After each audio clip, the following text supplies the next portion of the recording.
Hello everyone, today I'm going to share with you my GL550 and I'm going to show you how to change the light bulb. It can be any bulb, signal or the parking lamp. It's very easy process and very easy to do it. And let's get started.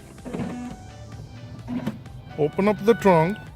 In order to get to the lights, we're going to open it by turning it anti-clockwise and then you just pull it. These two tabs comes out. Put it on the side, on a safe place. Then you need a flat head screwdriver. Lock, unlock. So we're going to turn it to unlock it.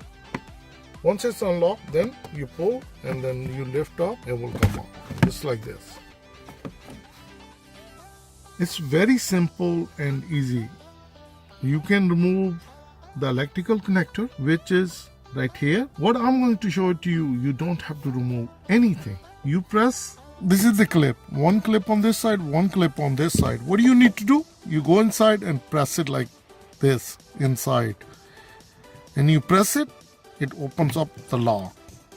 You heard that. And now if you notice that the whole block comes out. So just be careful, pull it out, just straight like this. And it comes out. It's so easy to come out. And this is what I was talking about. These are the clamp which locks in.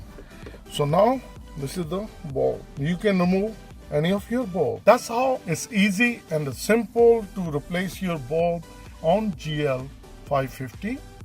And if this video helped you out, please like, share and subscribe my channel. Thank you for watching. Bye-bye.